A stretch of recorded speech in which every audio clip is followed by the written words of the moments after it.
What's up, everybody? Welcome to the Masters of Evil podcast live show, episode 5.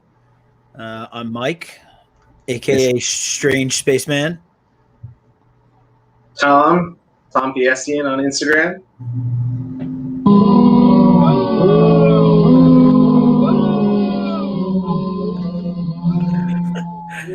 That's not me, Tom. That's definitely not me. And I'm Alan, Doom Wizard.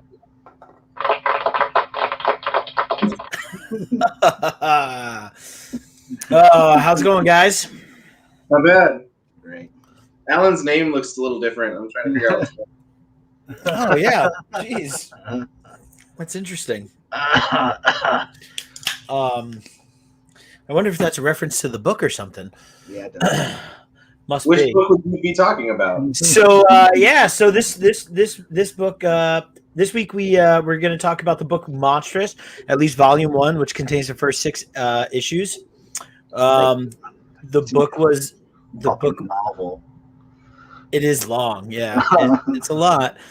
The so it's written by Marjorie Liu and also Sana Takeda, who's also the artist. And Image describes it as a their quick little blurb is steampunk meets kaiju in this original fantasy epic for mature readers as young Micah risks everything to control her psychic link with a monster of tremendous power, placing her in the center of a devastating war between human and otherworldly forces. This book was one of the ones that was put on the list from me. So that's 3 in a row. So we're coming down to where my books are almost gone. Was this one that you've already read before, or one you were taking a shot on? No, it's one I read. I read this monthly, actually. Monthly? They just came out with a new issue, right, this week? Possibly. I don't know. I haven't been to my comic book store in a couple weeks, but usually when I go in, there's a issue or two, and I'm like 5 issues behind right now. I'll say this: like, I know this. I could have told you that this wasn't going to be a book you guys were going to like, but I started reading this off the whim of the owner of the comic book shop I go to. He had the first trade, and when it came out, and it was like, you should read this, you'll really like it, and I did, and I kept going. I'll go into my initial thoughts real quick while I'm talking. I mean, so I hadn't read this in a long time. This came out in 2015 by Image Comics, and I probably read the first trade, somewhere around 2016 or something like that, whenever the first trade came out. And I forgot, like, this earlier stuff is so different than what the book is now. It is still got that kind of like fanciful, like super grandiose, almost like, just like operatic, like overtone and super fantasy, but it's it's way more fucking brutal than this first couple issues are. What'd you guys think about it? Want to go, Tom? Sure. When you said monthly, for some reason, my brain went and reread this every month. Oh, no. And I was like, I don't do that with anything. No. Why do you think this is that good? I was so thrown off. I get it now. No. I promise. No. So I know people that have read this book. I know people that still read this book and rant and rave about it. Looking at it, I could never do it. It was just, at first glance, it was not my style of things. It has like a really polished, like pretty Studio Ghibli kind of like look to it that, I like some of those movies, I do, but again, it's definitely not the style of things that I enjoy or would normally pick up on my own. So reading it this way probably would be the only way that I would do it. And I'm not going to lie. It was hard to start. There was a lot of story that I couldn't get interested in, and it was just a lot to begin with. It started getting a little more interesting to me as those 6 issues went on. But I will say, as a whole, I'm not the hugest fan. It has some cool ideas and stuff like that, but like I don't know, just the feel of everything is like the complete opposite of stuff that I normally enjoy or normally seek out. And there was a photo, and I swear to God, it drove me nuts reading it. The very first issue. You get introduced to the main character, and she only has one arm, right? And it's cut off above the elbow, one arm. At one point in the very first issue, she gets shocked. She's got like a collar on. She gets shocked, and she goes like this. And she has 2 full fucking arms holding on to that collar. And it threw me completely. I was like, come on, it's issue 1. Like, the editor should have looked over that head to toe so many damn times. But yeah, so I'll move on from there. But well, if I could just, I think you're right about like I knew that you brought that up, but I didn't look back about the editing issue. I think it suffers from one thing that a lot of image number 1s suffer from, like it just tries to it just gives you way too much in the first issue, and it's like it does so without really telling you what this book is about. I think I think that's difficult. Certainly, I think if I read that first issue off the shelf, I probably would not have continued.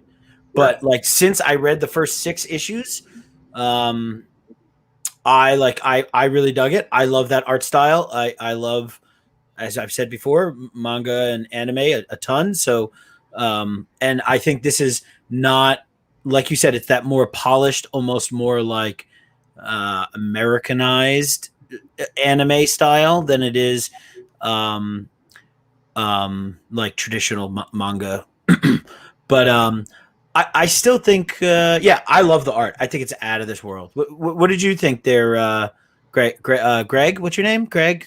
Oh, Alan. That's right. So this is what I wrote down. Okay, perfect. I'll be back, guys. See you later. Okay, so I think there should have been a prologue in the very beginning of it explaining the war and the relationships with the humans. You get thrown into the story without knowing much of what happened before the point of the arrival, like before like the beginning of the story, and throughout it, it's bouncing back from like what's happening in real time and the lore. It's just a lot to take in all at once. As like, I mean, fucking just pages and pages of fucking dialogue. It's the most insane fucking read ever. I think the communication between the characters was absolutely horrible. It was almost like they were just talking at each other and not actually communicating back and forth. Instead of just telling, wait, I read that. I think as it was a character-centered story, they didn't really make you care too much about the character at all, like the main character. It was kind of, and it's kind of hard to tell a story that's character-centered without making you care for the character, which I mean, honestly, I was struggling so hard to read this shit. And I like anime. I didn't love the art, but I can appreciate it for what it was. It was a very almost like modern anime style. Yeah. And it was great. I mean, it's great. Whoever, the artist is talented. I just didn't love all of it. It was really good at facial expressions. There's tons of different facial expressions through the fucking thing. I did like the fucking monsters and the gore. It was too much world building and not enough character development. And yeah. So I think I agree with you about like the main character, like Micah, right? Or Micah. I think it's Micah. Um, she's like kind of like she's just like a bitchy kind of like not really like there's nothing that makes you sympathize or empathize with her. There's nothing that makes you like want to hear her side of the story. I agree with that. I think that it's I definitely agree with I agree with a lot of what you said. I think there's like it seems almost very like chaotic, and I don't mean like in a fun like this is chaos way. I mean like it's just like the characters are all over the place. It just goes scene to scene. It's like one time they're out in the woods fighting a monster, and then the next scene they're in this fucking temple somewhere, and it's like what like there's no explanation to it. Like it just doesn't make any sense. I definitely agree with that. It's just I feel like with 6 issues, especially it being based, primarily around her, you should you should care about the character with 6 issues in. It was just kind of like, and then you never know which character's staying, which character's good, which character's bad. It was just kind of like, here's some characters, here's the story that's happening right now, here's some of the lore. We're gonna throw it all at once in a fucking novel at you. Yeah. I think by this, I think by the 4th or 5th issue, like you kind of got the sense of like, all right, there's this fucked up war going on between like these witch, the humans essentially, and like there's this matriarchal society of like witches. That's what they are, right? They're fucking witches, and then these half breeds, arcanic I think is what they call them. They're just like kind of like half fox, half human, half, or as you get deeper into it, it's they get pretty exaggerated as like there's like later issues. I think probably maybe like 3 or 4 trades in. There's like a whole pirate ship of them, and they're all like sharks and octopuses, but then there's some like it gets really pretty out there. Anyways, I think you get the idea that there's this girl who's gone through some shit, and there is this something inside of her, and it is not pretty. Yeah, I don't know. I think it's tough, man. It's not like it is not a book that I could. It's not something I could sit down and read all 6 of these issues and like look up and be like, wow, that went by really quickly, and I really was engaged the whole time. Like you have to try. I definitely agree with that. It took me 2 weeks. I was literally texting Tom like, yo, this is fucking horrible. This is so bad. He was having a hard time, and like I was in the same boat, just trying to get through the first two issues were like the hardest for me, to be honest, because there was just so much talking, but still like I felt like it still didn't explain anything. I still didn't know what I was reading after that whole time. Yeah. I'll tell you what, I think we're issue 35-ish, somewhere around there, maybe 40-ish almost. I still don't know what this book is about. I really don't. I mean, I know the players better in it, right? Like I know like it gets there's a lot of world building without like really explaining. I don't know if that makes sense. You know what I mean? Like they present this massive, grand, like huge world with all these different like I don't know, like sects of like these warlords with their armies and all this other shit, and I still like I have no idea where this is going. I mean, now there's a very clear protagonist in the story as of right now, so but yeah, it's a lot. I didn't like it. Yeah. I kind of assumed that was going to be. I'm happy that we're almost through with Mike's picks. I don't know. All of my picks I've never read before. They were complete random ones that I was like, I heard about that, always thought about trying it, and I never have. So it should be, it could be scary, could be good. Yeah. I don't remember what I picked. I remember I read Headlopper before, but not anything else. You picked the only Marvel or DC book. Do you remember which one it is? Yeah, 1602. 1602, which I've never read before, but I've never read it before either. Yeah. So I felt like I picked books that I read and I really loved, which maybe wasn't the best way to go about it, but but I and then I think that moving forward as we add like new books to the list, I'll probably pick books that I've never read before. I mean, I actually liked I Killed Giants way more than this one. This one was not a yeah. I'm glad that you said that, like, you're literally still not 100% sure about this happening. No, 35 issues in, because it justifies the way that I feel just with these 6 issues. Yeah. And I'm like, well, I'm not super wrong that I just don't really grasp everything that's going on because there's so much at one time. Yeah, well, and it's like one of those things. Like you have like Lord of the Rings, great character, not like great world like building. You kind of know everything from the jump. This was just fucking like chaos. We're just like, what the fuck is going on? I feel like, have you guys ever read that Black Label book, The Last Gods? No. I have the first issue. Actually, there was a signing that I went to, and the guy had signed it, but I never opened it up or anything like that. It was really beautiful looking, and it was very like Conan-esque and stuff like that. But it was always in this massive world where I never really understood who was doing what or when they were doing it, because it jumped back and forth. And then I realized it was about some like D&D style campaign thing. So that it was like, it was another thing that was too big for me. I was like, I don't get the fuck what's going on. I think this picture sums it up, right? Like there's a cat with an eye patch.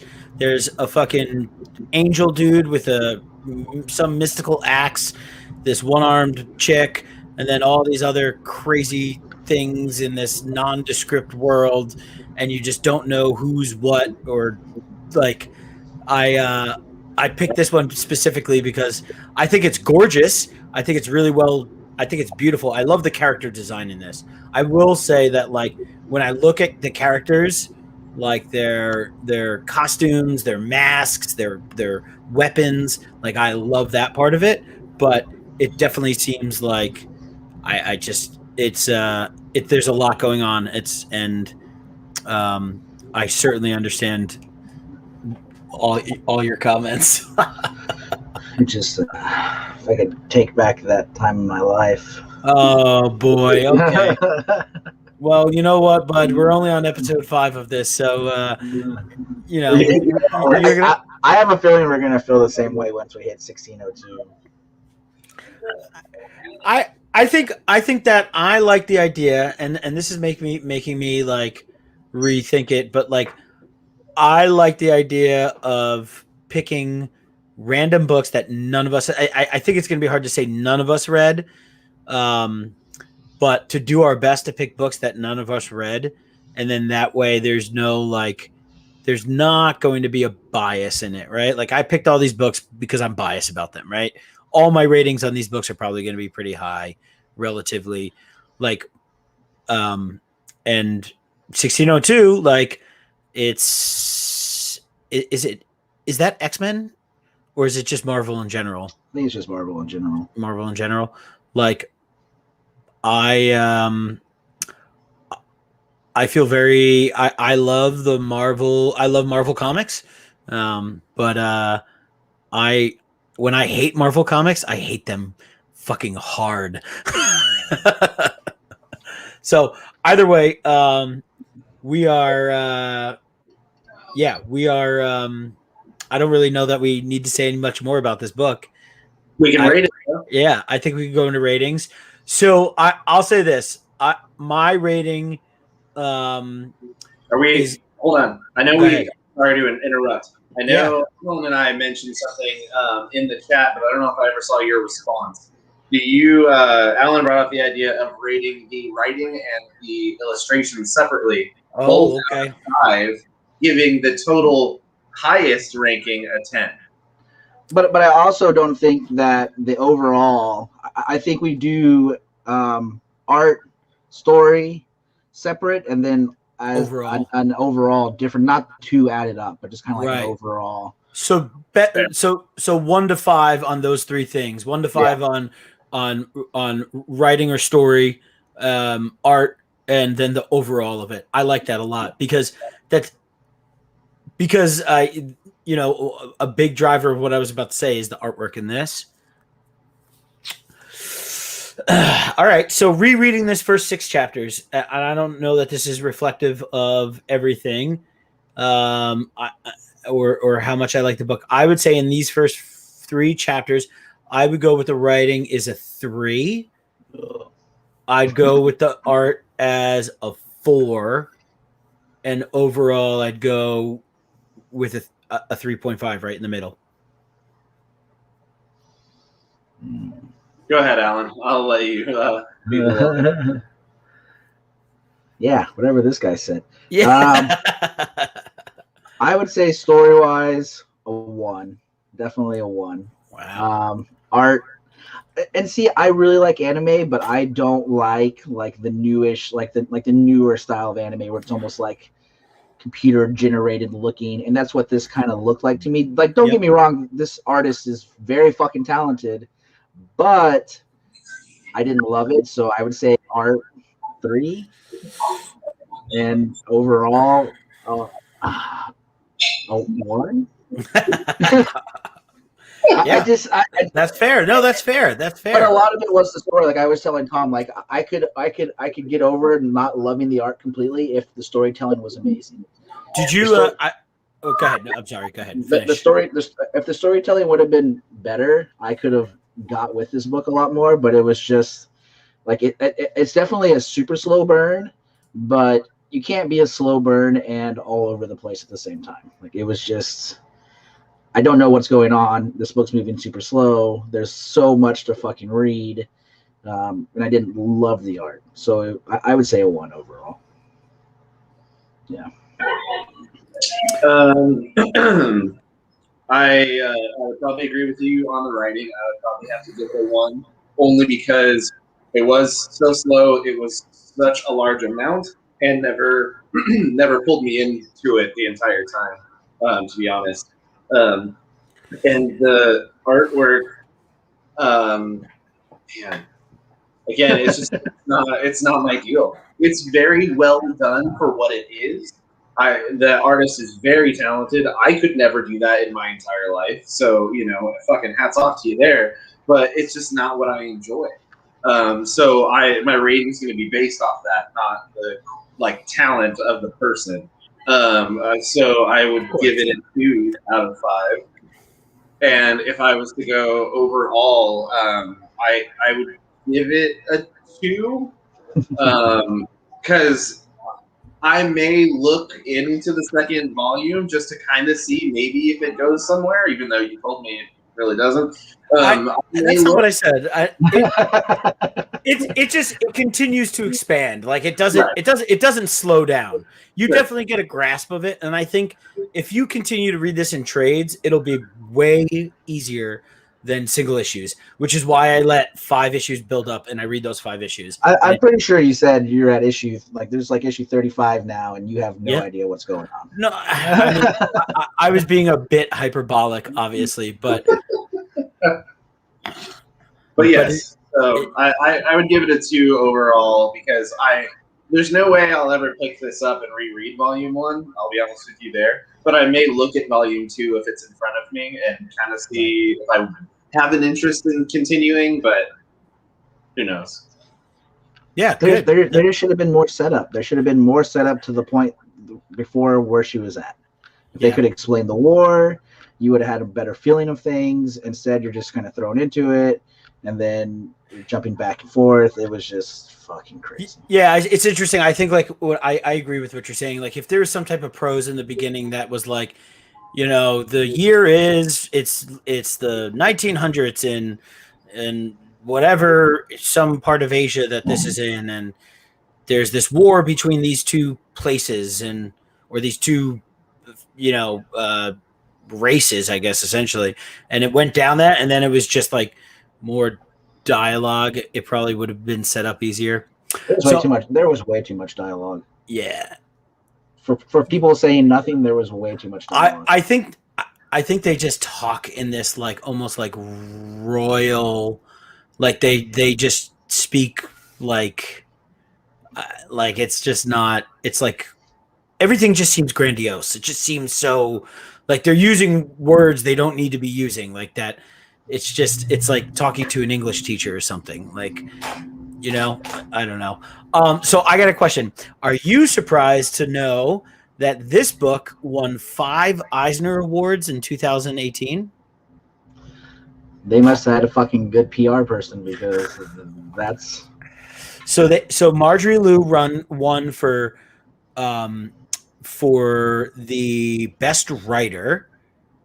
She's also a New York Times best-selling writer and a lawyer, but she tied with Tom King that year for Mr. Miracle, which I think you guys hate as well.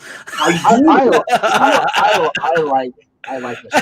Look at Tom's just so angry. It all makes sense now. It all makes sense. The people that like Mr. Miracle like this book. I knew that's how you were going to react.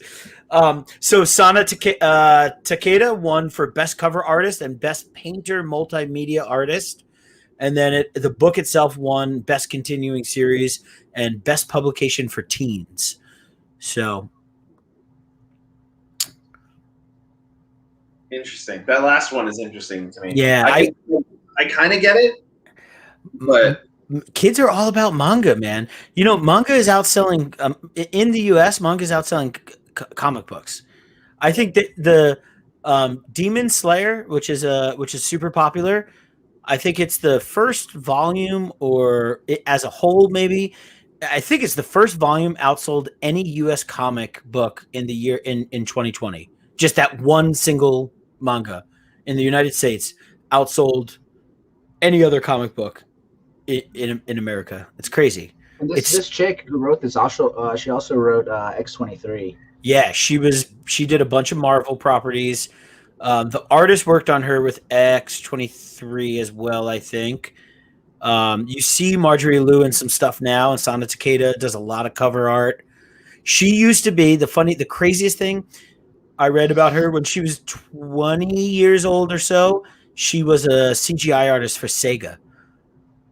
So that just puts into perspective, like, you know, like where she's coming from. Certainly multimedia artist, like very heavy into computer graphics and stuff like that. So it makes a little bit more. It gives it a little bit more texture. I would have liked to see Sonic in this more than I. Sonic would have saved this series for me. Maybe Shrek in the back too. Maybe some Shrek kicking about. Dark Horse Shrek, though. Yeah, only before he went mainstream. Oh boy! All right, so that was our review on Monstress. Go check it out if you're into that kind of stuff. So I guess what do you guys want to talk about? So let's talk about continuing on things that we seem to hate. Let's talk about MODOK. I didn't. Go. No. Go ahead. You go first. I didn't hate the first 2 episodes. It was probably the only episodes. I think I'm at number 5. It's the only 2 episodes I watched without picking up my phone and just not paying attention. I really love Robot Chicken, so it was kind of hard not to like this. But I may be like the one person in the world who hates Patton Oswalt, and it just I didn't love it, man. I just didn't love it. It's just like one long Robot Chicken episode, and some of the jokes are okay at best, but a lot of them don't land, and it's just kind of like great, I'm ready for this shit to be over with so I can watch the next episode and just say that I watched it. But, yeah, I think what makes Robot Chicken so successful in like that craziness or absurdity is that, they're 15-minute slots, which means the actual show is only like 8 to 9 minutes long, and it's like 30 seconds of an idea. It's not a continuous story. It's like, here is a Star Wars parody, and then fucking Dragon Ball Z, and then Star Wars, or G.I. Joe, and then Marvel Comics. It's just like quick, right? So it's like you get 30 seconds to a minute of like all these ideas. Literally, some of them are 5 seconds, like somebody getting kicked in the nuts, and it's like, you know what I mean? And it's just, there's obviously a lot of Easter eggs in that kind of stuff, which I found there's tons of that in the 3 episodes that I watched. I mean, they're constantly referring to parts of the Marvel universe that they're talking about the Brood and like just really obscure things in the Marvel universe. I appreciated that part. I snickered a couple of times, but it just lost my interest. Like 10 minutes in, I did not care what was going on. Like I was doing other things the whole time. Masturbating furiously. It's 100% a show that is just on TV while you're doing stuff. Yeah, I put it on, and the first like few minutes, I was like, okay, I get it. There was a few things that I thought were funny. Again, there's tons of jokes that happened, but I didn't even smile. I didn't giggle. I didn't do anything. I was like, really? That's where you went? And it was rough. So it became definitely a background TV show, and I wanted to like it a lot. Again, we all like Robot Chicken, and maybe it is those little 15-second situations that we find funny. But I feel like even if you have a good script, you can run with a claymation show with no problem. And so I think I don't know. It can be a lot better. There's a lot of good nods. Like Mike said, Fing Fang Foom showed up and he was flying them around and shit, and that was hilarious. But it was hilarious for 5 seconds, and then when that character goes away, you're like, all right, cool. And what do you got? Fing Fang Foom was awesome. Yeah. I also just don't like Patton Oswalt. Yeah. That'll definitely put a damper on things because he's just not he funny. is himself. Like there's no change in his voice. There's no change in anything. Like no.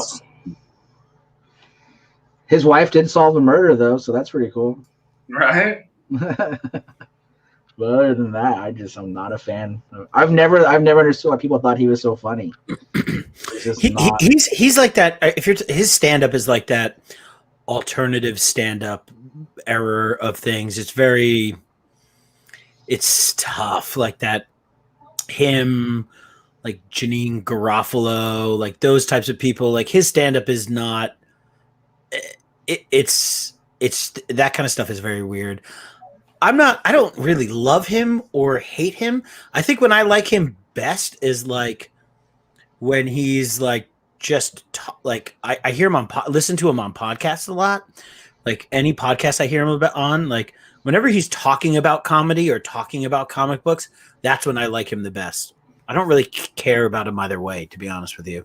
Every time I hear his voice, my dick goes.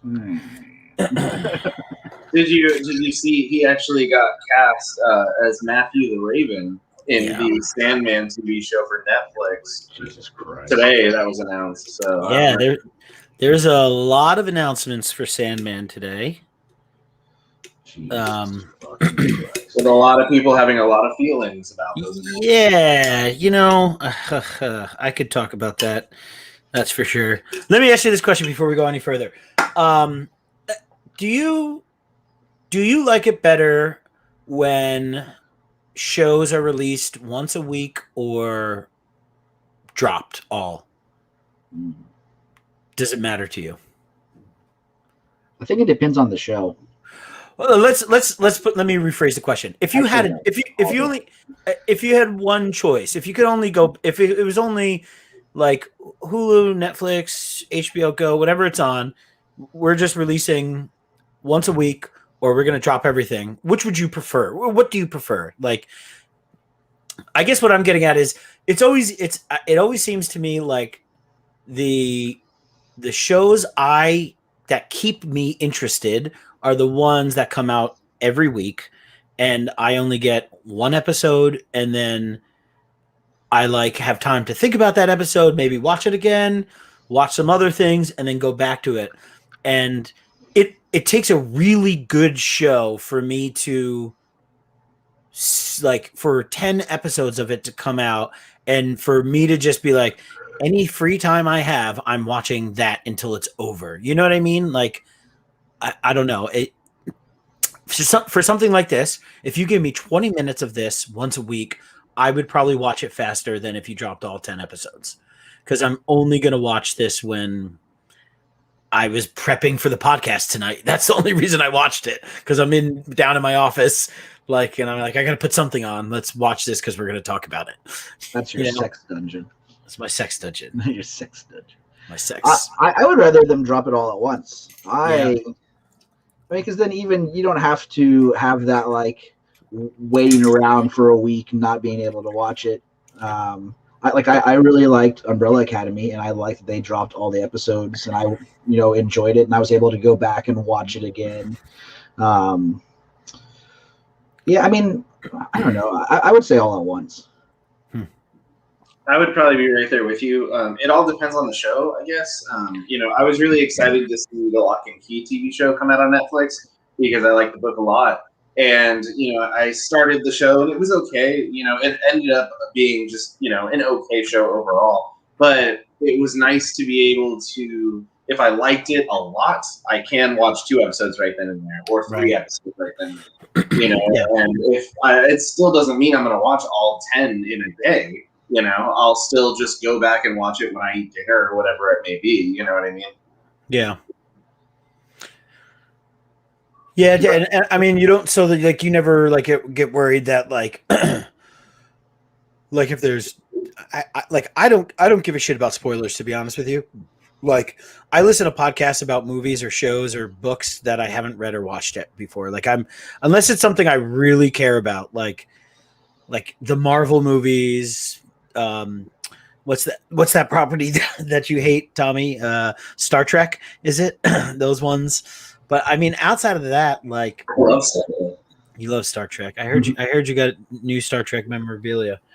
Yeah, all right. Well, that's interesting. I guess you could say the adverse of it of like if a show doesn't grab you on the first episode and you have a few more episodes, you might get into it quicker than like if you watch that one episode and it's like, I didn't like that, and you never go back to it.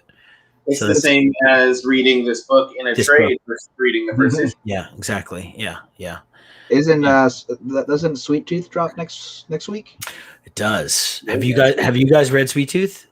I have not. Ooh. I've read sections. I've never finished it. So I read it. I only read half of it when it first came out. Yeah. And then this past summer, I bought all three trades, 3 oversized, whatever they are. I think it's like it's no, they're soft. I feel like they're longer than just 5 or 6 issues each one, though. They are. Yeah, there's only 3 of them though, maybe 4. Either way, I read the whole thing. It's like 40 issues, somewhere around there. And it's interesting because I read it this summer during the pandemic, and they talk about disease and outbreaks a lot in that book. So, and there's very polarizing things in that book. I fucking love that book. I love everything Jeff Lemire does, especially when he's doing the art too. He's just so different. I don't know. I feel like it's hard to translate that book to a show, especially live action. So I'm worried. Yeah, but I also think that Netflix is pretty well at adapting. I haven't seen Jupiter's Legacy yet. Yeah, it's horrible. I don't know. See, but that's crazy because like I've heard a lot of people like it a lot. Yeah, I have to finish it. I have to watch it. I don't know.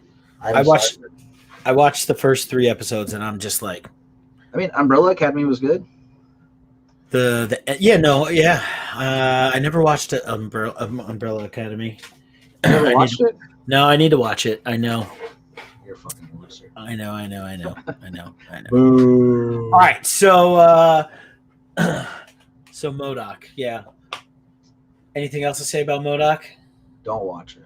Don't watch it. Save yourself. I'll finish it, but again, I'll probably put it on while I'm reading for this podcast or something. You know, Yeah, it'll be background noise. yeah, absolutely.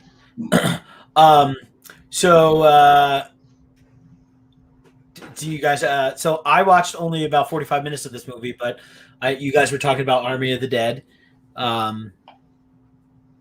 I saw that meme that you posted. I should have grabbed the picture of it that Tom posted about Squidward blinking and the blurriness, and I'm like, I have no idea what this means. And in the first 4 minutes of this movie, I was like, I know exactly what it means now. Well, if you watch the making of the movie, he used a special lens.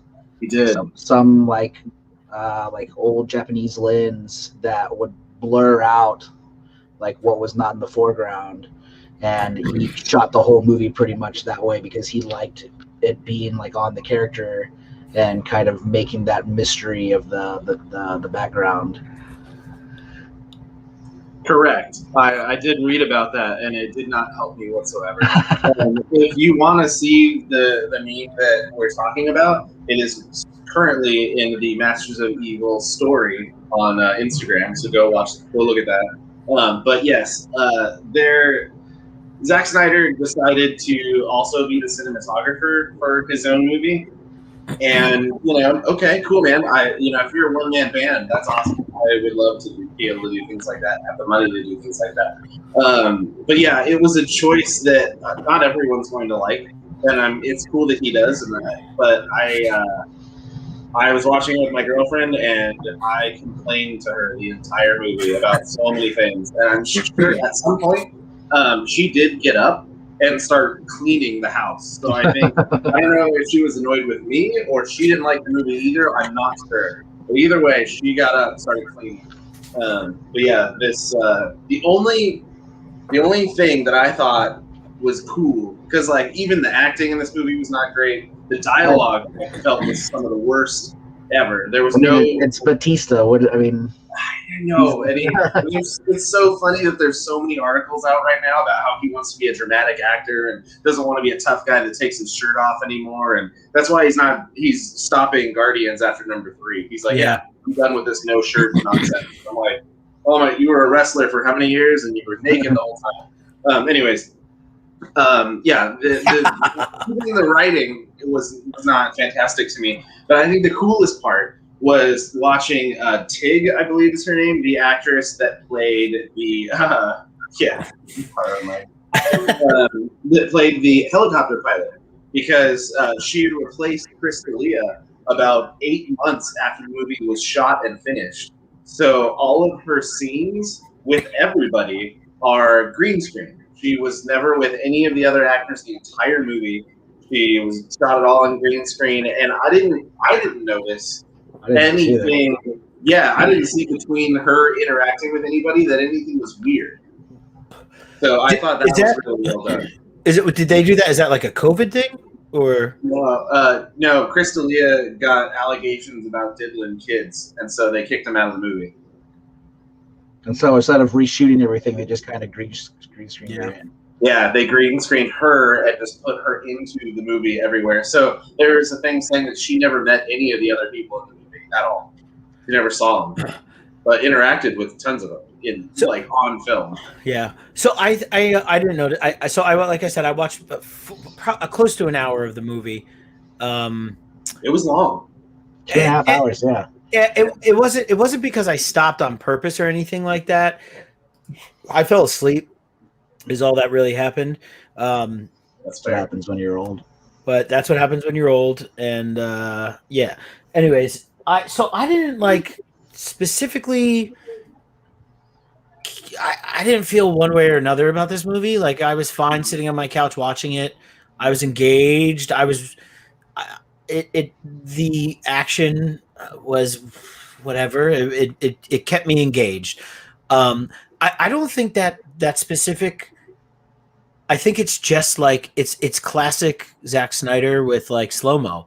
It's like that lens didn't bother me, and I think it could have a really great use in like maybe something that's like has some depth to it, but like in a An action movie. in a comedy zombie action movie with fucking Drax in it, like I don't know why that's the first movie you chose. Like maybe he was trying to make it scarier. Like maybe if you saw it in on a big screen and you saw that zombie face that was everything else was blurred. I don't know. Well, this is the second zombie movie he's done. I mean, what did you think of what is it, Dawn of the Dead?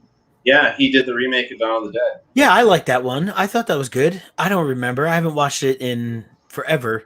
I watched it not too long ago, and I mean, it wasn't the greatest in the world, but it wasn't It wasn't a bad remake. Zack Snyder's stuff is like, I feel it's okay.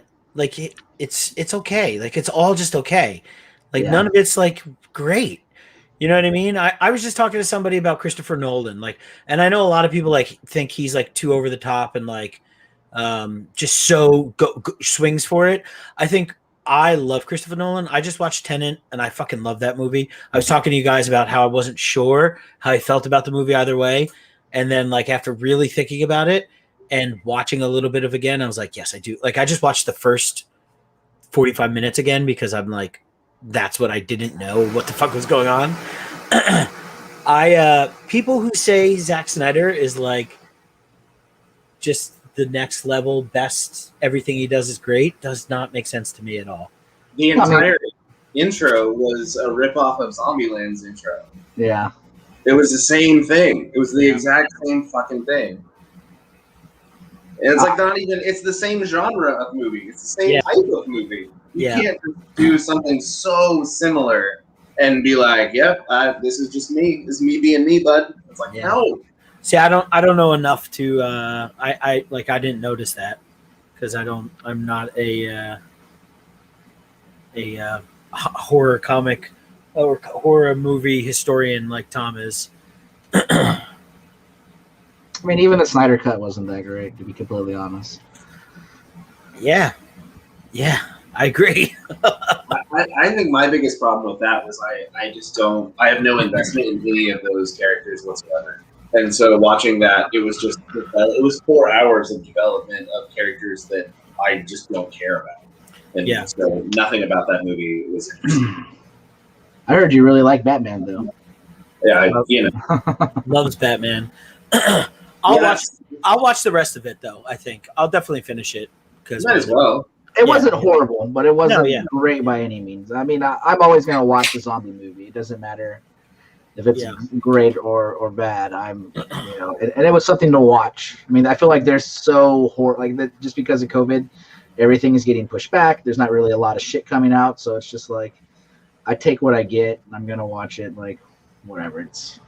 I'll never be interested in the hyper smart or resourceful zombies. Like I'm not into that. You know, when like the zombie is wearing a fucking face shield so he can't get shot in the head, I was like, get the fuck out of here. I will say this: there was a how long does sperm live in a body? You can't. That zombie had sex with a lady and made a baby. That's not possible. Get out of here. I mean, you're again. Let me remind you, you're talking about a movie about the living dead. So, science, logic, nothing makes sense. Nothing. Hey, but it's not as bad as the Dawn of the Dead baby zombie, though. That is true. At least we didn't get the. Yeah, I do remember that. Oh yeah, that's yeah. So I was just gonna ask you guys a question. Now I totally forgot.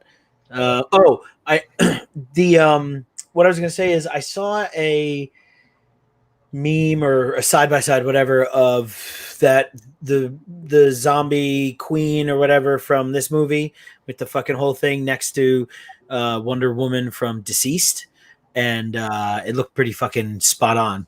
It was pretty crazy, but a friend of mine that does special effects makeup asked me if I could see the massive crease on the zombie bride's face during one of the scenes, and she was like, it was so obvious where it was like blended in and everything, because it just wasn't blended at all, and it was pretty rough. But when you make your movie blurry enough, no one knows that you can't do anything right. Yeah. That's why I take my glasses off when I have sex. If it's blurry, I'm still gonna fuck it. All right, moving on. So, the Eternals trailer came out after whatever that 2-second thing that came out was with the full Marvel trailer. What are your thoughts on the 2 minutes, the minute 50 seconds that we got? It should look boring. Yeah, I was gonna say, was there anything exciting about it at all? It looked kind of like a soap opera-y looking thing. I didn't. Yeah, they were here on Earth. They took off, and now they're back. But like nothing about it was exciting at all. Yeah, So, I'll watch it. Obviously, I agree. I guess I'm trying to be hopeful about it. Like the Eternals is something I don't give a fuck about. It's something I've never read any of the. I read like the first issue, number 1, just because like I wanted to, whatever. But I love sci-fi and I love Jack Kirby. I know this is not going to be anything about anything like what Jack Kirby created, but I'm hopeful that they just do something really big, and maybe the reason we didn't see shit is because there's going to be a whole bunch of stuff in it that's going to be super awesome. But I'm just trying to remain optimistic. I think it's just such a weird choice. The Eternals just don't. I don't know. Well, there's like the part where they make a joke about Captain America being gone. Yeah. And they're like, "Oh, who's going to be the next Captain America?" And then he's like, "Oh, I will." And it's like, it kind of leads like they weren't involved in any of the humans' lives, and then like it shows them like being involved, and then it's like, where were y'all at when they were getting fucking like just two-pieced by fucking Thanos? They were just like chilling, like. Yeah, I mean that's always going to be like that typical. I mean that's just exists in comics all the time, right? Like, where were the Avengers when Spider-Man was getting his ass beat, right? Like, Tony Stark is in New York, and that's just always a fuck. You know what I mean? You never escape that. I feel like Marvel's good about like filling in like after this happened or whatever. Like maybe they bring.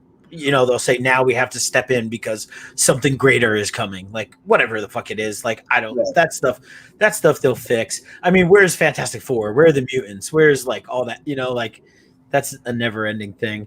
I don't know. Like I feel like I do agree. Like it doesn't make sense. Like the next trailer needs to have a lot of action or else people are not going to show up for this movie, I think. I understand. Titties or action. I need some titties or some action. I don't think that if I watched this, I would have any idea that this was like an MCU property outside of the fact that it said Marvel, right. Like, and yeah. I'm also not a big fan of Angelina Jolie, so fucking baby collector over there. I mean, I would have sex with her, but other than that. You ever see that movie Gia on HBO? Damn. Gia, right? Where she's like the model or whatever, and she cuts her wrists and shit. Yeah, I did see that. Anyway, someone mentioned in the comments that it's a bummer when they reveal too much in trailers. But I would say that watching this trailer, we have no idea what anything is about at all. And that's fine. The WandaVision stuff, like we didn't know what the fuck was going on when we started watching that show at all. It took a complete turn. But at the same time, like you want it to feel like a Marvel movie, and right now I have no idea what this is. So we'll see. Yeah, I if it's a badass sci-fi movie that introduces a bunch of new characters and sets up, the next phases, I'm okay with that. Like, sure. I don't know. I mean, I'm hopeful because we get a superpowered Jon Snow. So, Yeah, the Black Knight. There's two. It's so weird. I guess it. Yeah, the two Game of Thrones, two Starks Yeah, amongst the the rest. worlds collided pretty hard. Yeah. Um. If Midnight Suns was coming out, I would be stoked about that. I love It's the funny Midnight. that he says that It's because awesome. I was going through. Hold on. I was going through my books the other day, and I didn't realize how many of these books I've been picking up. I just, I'm sure I have more, but I picked up 1, 2, 3, 4, 5, I don't have that many 6, copies 7, of 8, 9, What 11 copies of this book just What are you? randomly throughout picking up. accidentally or on purpose. I think accidentally. What are you? Some kind of comic book flipper? Are you a little speculator over there?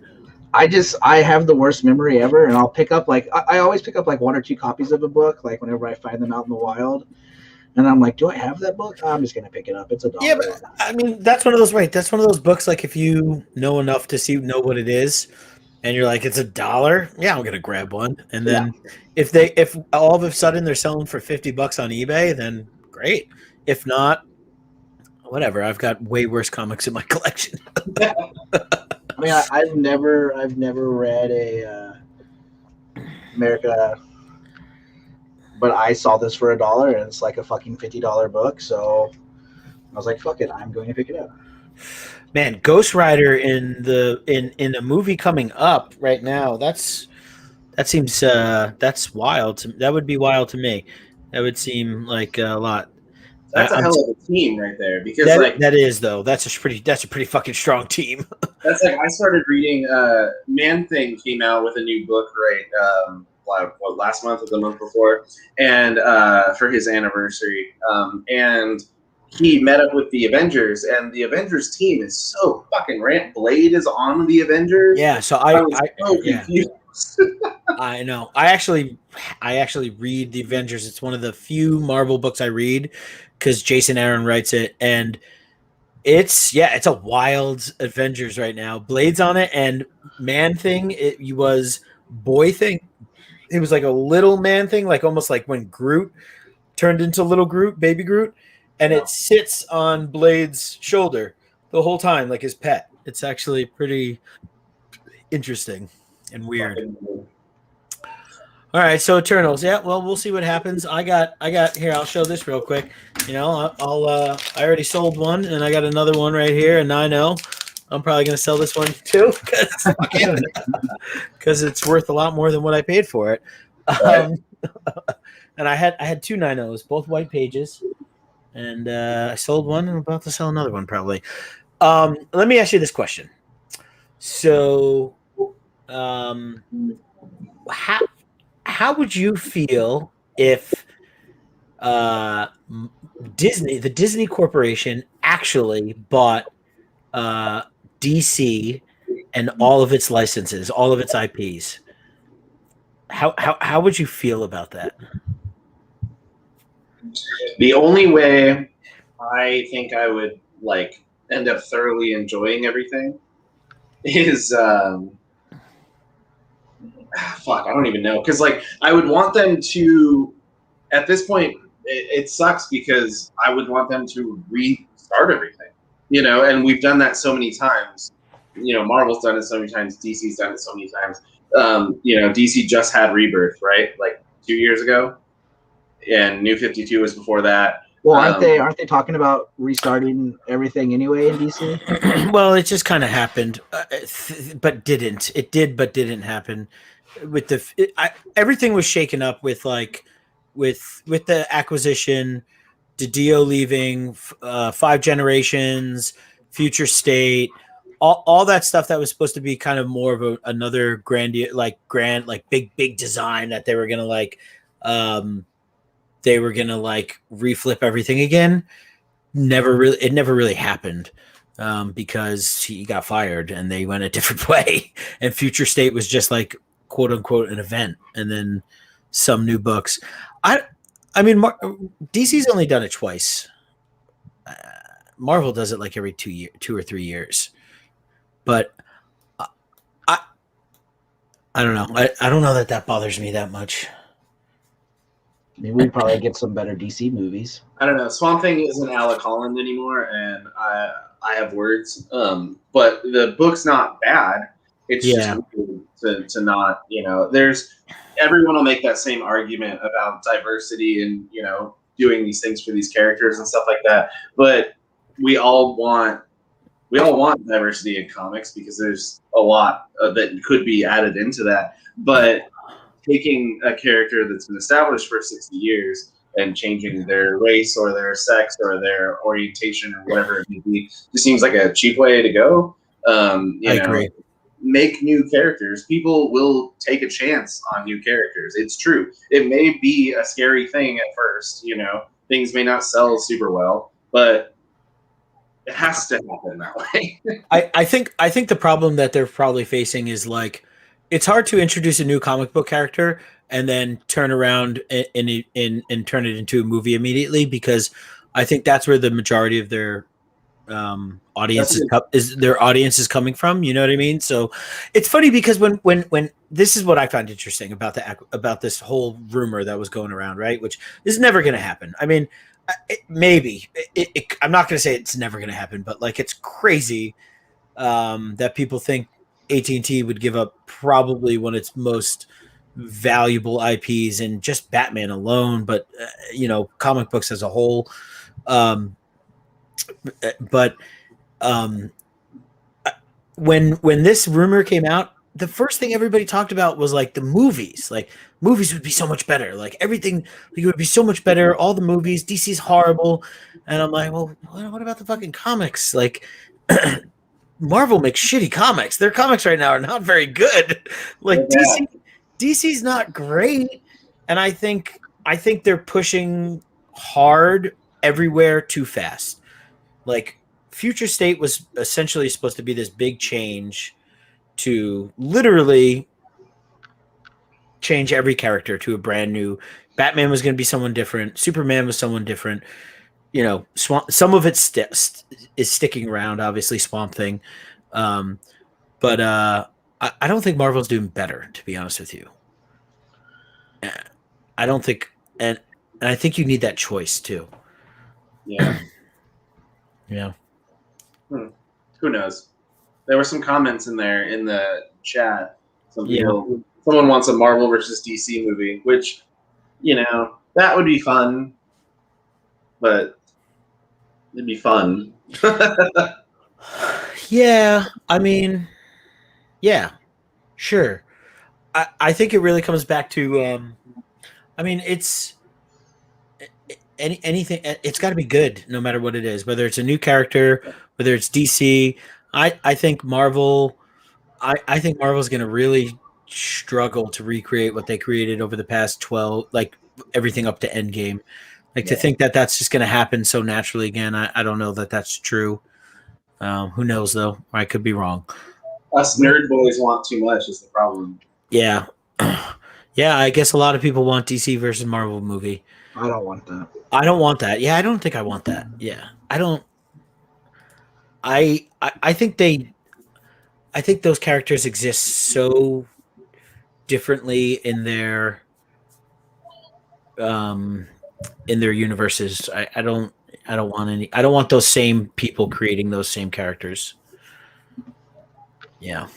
I mean, but Marvel's done pretty well with their TV shows, so I mean, yeah. I don't see Black Widow being that great. Yeah. So is the issues then Warner Brothers? It's not DC. DC's not writing movies or shows, No, yeah, it's Warner Brothers taking over the fucking control. So the argument of Marvel buying DC, if they're buying those IPs, then Warner Brothers still exists separately, but they wouldn't be able to do anything with DC's out of their catalog. And I don't know. I don't know why Marvel would do that, and I don't know why Warner Brothers would ever sell that, or AT&T, whatever. Yeah.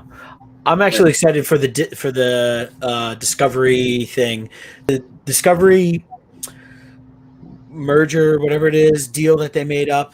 It's like a 60-40 split, 40 for Discovery to do all the creative. So like apparently they're like super they're like really successful in the streaming.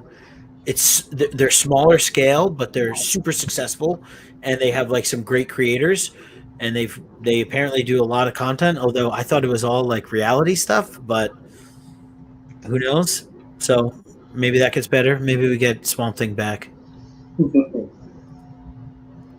The only other thing that I had on the list was and Tom talked about it earlier, was Sandman, the Sandman castings. And I don't know. I guess the first question would be: have you read Sandman? All of Sandman? Not all of it. Not, yeah, Pretty close. yeah, yeah. I haven't seen any of the casting besides the chick who's playing Lucifer Morningstar. What is the chick that was in Constantine? Right. Yeah, that plays. That's playing. Yeah, I forget her name. I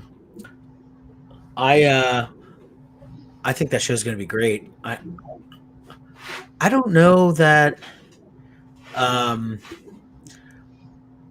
I don't know that it bothers me all that much how different the characters are, but I'm excited because they're actors and actresses I don't know for like the most part, and I get more interested in that because like when I see Tom Cruise in a movie, I know it's going to be focused on fucking Tom Cruise, and no matter what character he's playing, it's Tom Cruise. I'll think of it as Tom Cruise.